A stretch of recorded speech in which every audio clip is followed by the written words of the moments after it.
Saudi Arabia admits Jamal Khashoggi is dead, but questions remain about what exactly happened and who's to blame. US President Trump says a caravan of Central American migrants is not welcome in the US. We'll go live to the Guatemala-Mexico border with an update on their grueling journey north.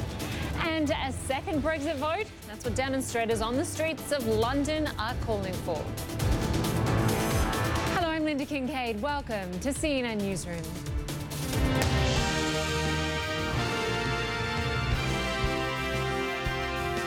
We begin with new confirmation from Saudi Arabia that Washington Post journalist Jamal Khashoggi is dead. But the kingdom's explanation is drawing a lot of skepticism. An official statement from the Saudis claim that Khashoggi died after he got into a heated argument and a fist fight with more than a dozen Saudi officials at the consulate in Istanbul. But a source with close connections to the royal palace tells CNN Khashoggi died from a chokehold or strangulation. German Chancellor Angela Merkel issued a statement last hour calling the Saudi explanation insufficient. A senior Turkish official says Turkey will not allow a Saudi cover-up of Khashoggi's death. Well, let's bring in CNN law enforcement analyst Josh Campbell. He joins me now live from Istanbul. Josh, for weeks, the Saudis insisted that this journalist had left the consulate, that they didn't know where he is. And now they've come up with this story saying that he's dead, blaming a fist fight. Take us through the outstanding questions you have here. Yeah, you're absolutely right. An evolving narrative that we've seen here, first beginning with denials and then claims that perhaps the work of the killers was done at the hands of, a rogue faction. And then now this indication that there was, in fact, a death of this missing journalist behind me at the Saudi consulate, but that it happened not from a premeditated murder, but from an altercation, an interrogation possibly gone wrong. So a shifting narrative there, obviously gaping holes in this story for Saudi officials. One looming question that we all still have is what happened to the body of journalist Jamal Khashoggi. Now, the New York Times was reporting that the body was handed over to a quote-unquote collaborator who then dispensed with it. That's basically all the information that we've heard thus far. We've heard nothing from Saudi officials about who that person was or what they were tasked to do with it. Again, that would be a key piece of evidence, because if in fact this was an altercation, then examiners could look at the remains and try to determine, okay, what was the cause of death? Again, looming questions there. The Saudis aren't the only ones having to answer questions. Turkish officials have been reporting, we've seen these kind of strategic leaks regarding audio from inside the compound behind me on the day the journalist met his demise. We haven't seen that for ourselves. So up until this point, it's only been those reports. So until that evidence is turned over in full, a lot of these questions will remain. Yeah, certainly a lot of questions. And as you do say, that big question is, where is the body? In the meantime, we know Saudis have carried out some arrests, and they've also, a number of people have been stood down. But there are major questions as to how this could possibly happen without the consent of the Crown Prince or the King. What sort of investigation could answer that question? So that's going to be a very tough part, because we don't yet know how transparent the Saudis will be as far as their investigation, what they find, and how this all began. Now, we've talked to national security experts who have told us that there's no way an operation like this, even to render a subject back to Saudi Arabia, like, is reported to have happened here, there's no way that would have happened absent the knowledge of the highest levels of the Saudi government. That would be an act that would have international ramifications, especially dealing with the journalists. Now, when you fast forward to that and look at what actually transpired, an actual death, a possible murder, again, it's very unlikely that something like that would happen without high-level involvement at the Saudi kingdom, because it either means one of two things. Either the Saudis ordered this, or they don't quite have a hold on their own national security apparatus, and there were indeed people that were operating absent consent of the government. Neither of those are good for the kingdom. Again, as you mentioned, there have been a number of officials who have been relieved. There have been folks that have been detained. It looks as though the national security apparatus is going to take the brunt of the blame here. But again, whether that will be the full story, whether that actually is the truth about what was ordered on that day here in Istanbul, is something we may never know, absent a transparent investigation. Absolutely. All right, Josh Campbell, good to have you there for us. Thanks so much. We're going to stay on this story because US President Trump says he will work with Congress to develop a response to Khashoggi's death. But he appeared to accept Saudi Arabia's explanation about what happened, despite the kingdom's shifting stories. When asked about his confidence in the investigation and whether he found it credible, this is what he said. I do. I mean, it's early. We haven't finished our review or investigation, but I think it's a very important first step, and it happened sooner than people thought it would happen.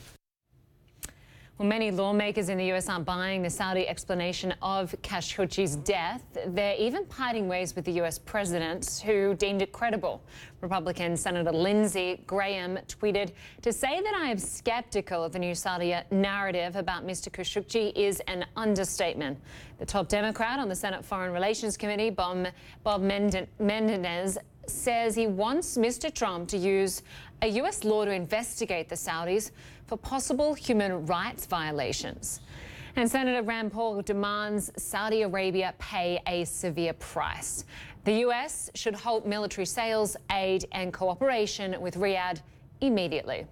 Well, joining us now from Washington, Josh Rogin, CNN political analyst and columnist for The Washington Post. Good to have you with us, Josh. Hello. I want to start first with President Trump's reaction to this shifting story, because as we just heard from that audio we played just a short time ago, that was Mr. Trump last night saying he believes the Saudi story is credible, that Khashoggi is dead and died in a fist fight. But I want to play some sound from just a few days ago after he spoke to the king. The king firmly denied any knowledge of it. He didn't really know. Maybe, I don't want to get into his mind, but it sounded to me like maybe these could have been rogue killers.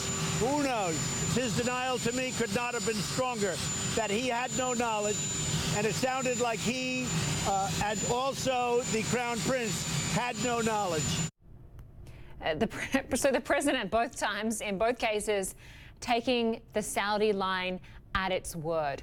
What does that say about the president? If he doesn't question the credibility of these claims, is he complicit in a cover-up, or, does he enable this sort of behavior?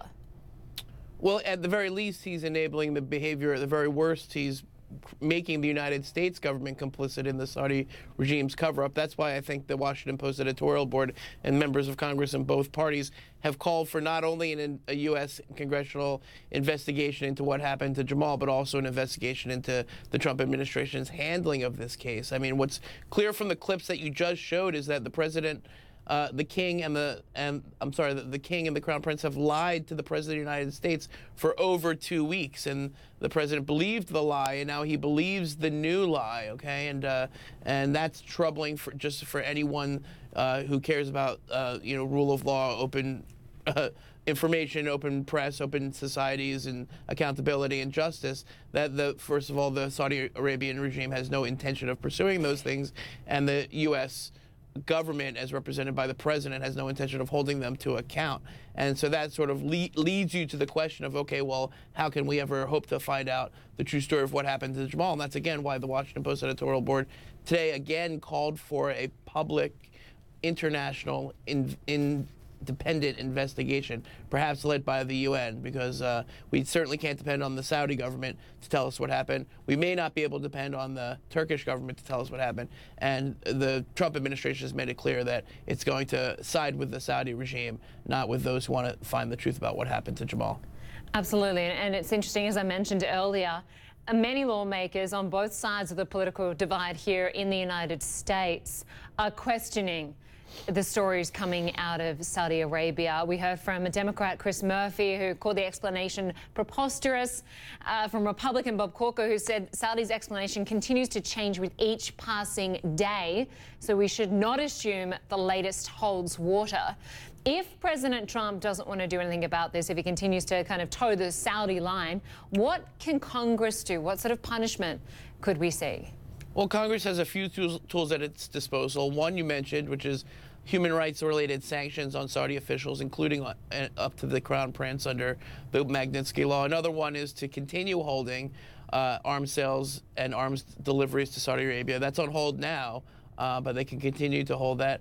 And the other one is that the U.S. Congress, Americans, not only Americans, but actually citizens of countries all over the world can assert their universal, what we call universal jurisdiction, to bring international condemnation, including prosecution against Saudi officials, including the Crown Prince. This is an international human rights crime, okay? When you deprive somebody of their life, when you torture them, when you force their disappearance, that is an international human rights crime. And there are various legal, civil and criminal venues where you can pursue justice under those laws that have been broken. And I hope that the family and the countries all over the world will avail themselves of those opportunities.